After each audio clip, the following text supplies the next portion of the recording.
ప్రతి విప్లవం కథ నిశ్శబ్దంతోనే మొదలవుతుంది. టునీషియా కథ కూడా అలాంటిదే. అరౌండ్ 2000స్లో ప్రపంచానికి టునీషియా ఒక స్వర్గంలా కనిపించేది. ఎక్కడ చూసినా తెల్లటి సముద్ర తీరాలు, బంగారు వర్ణంలో ఎడారులు. ఆ టైంలో టునీషియా గురించి ఏ ఇంటర్నేషనల్ మీడియా చూపించినా ప్రజల మొహాలలో చిరునవ్వులతో నిండిపోయేవి. కానీ ఆ చిరునవ్వుల వెనకాల ఊపిరాడని ఒక దేశం ఉంది. 1987 నుంచి ఆ దేశ అధ్యక్షుడిగా బెన్ అలీ ఉండేవాడు. ఇతని పరిపాలనలో మీడియా సెన్సార్ అయ్యేది, ఎలక్షన్స్ కంట్రోల్డ్గా ఉండేవి. ఇతను ఎవరైనా వ్యతిరేకిస్తే వాళ్ళు జైల్లో కానీ, స్వర్గంలో కానీ, నరకంలో కానీ ఉండేవారు. కానీ ఇతని పరిపాలనలో ఆ దేశం ఆర్థిక అభివృద్ధి సాధించింది. కానీ ఈ ఆర్థిక అభివృద్ధి అందరికీ దొరకదు. 2010కి ఆ కంట్రీ జీడిపి వచ్చి $44 బిలియన్. కానీ ఎక్కడ చూసినా అన్ఎంప్లాయ్మెంట్ ఉంది. ఆల్మోస్ట్ 30% ఆఫ్ ది యూత్ అన్ఎంప్లాయ్గానే ఉండేవారు. ఆ టైంలో ప్రజల ఆకలి కేవలం బ్రెడ్ ముక్క కోసమే కాదు, ఆత్మగౌరవం కోసం కూడా. టునీషియా బయటికి ప్రశాంతంగా కనిపించిన లోపల ఒక నిశ్శబ్ద తుఫాను పెరిగిపోతూనే ఉంది. ఆ తుఫాన్లోనే టునీషియా వణుకుతూ నిద్రపోతుంది. ఒక దేశాన్ని నిద్రలేపడానికి ఒక క్షణం చాలు. టునీషియాకి ఆ క్షణం పేరే మహమ్మద్ బోవాజాజీ.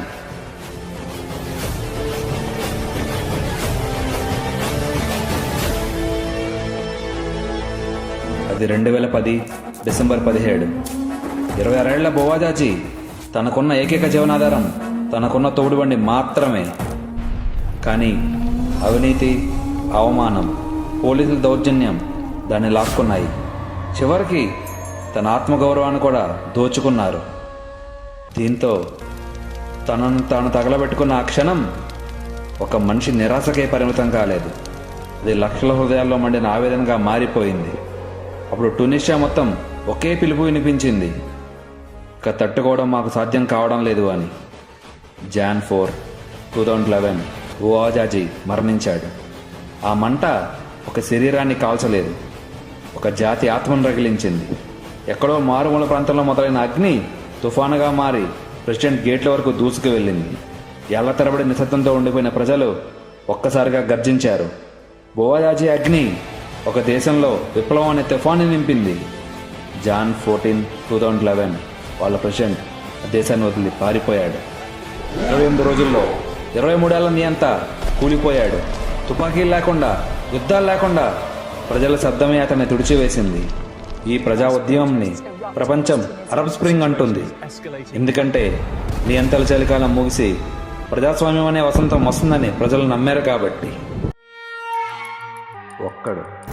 ఒక చిరు వ్యాపారి ఒక నిరాశతో తీసుకున్న ఒక్క నిర్ణయం మొత్తం సామ్రాజ్యాన్ని కదిలించి వేసింది. ఎప్పటికీ పడిపోమనుకున్న పాలకులను తమ కోటల నుండి బయటకు తీసుకువచ్చింది. అధ్యక్షులు, రాజులు, నియంతలు అందరూ తమ ప్రజల ముందు వణికిపోయారు. ఇది కేవలం విప్లవం మాత్రమే కాదు, ఇది ఒక ఆయుధం. మిడిల్ ఈస్ట్ మ్యాప్ని మార్చిన ఒక ఆయుధం. మరియు చరిత్ర ఎప్పుడు చూడని అతిపెద్ద ప్రాక్సీ వార్లకు తలుపు తెరిచిన ఒక ఆయుధం.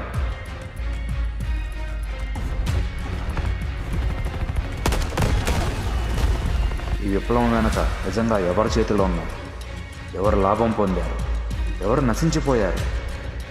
ప్రజల ఆశలతో ప్రారంభమైన ఈ ఉద్యమం ఎలా రక్తం ముంచిన తుఫానుగా మారింది? ఇది కేవలం చరిత్ర కాదు, ఇది మన కళ్ళ ముందు జరుగుతున్న కథ. అదే the Arab spring. Till then please subscribe.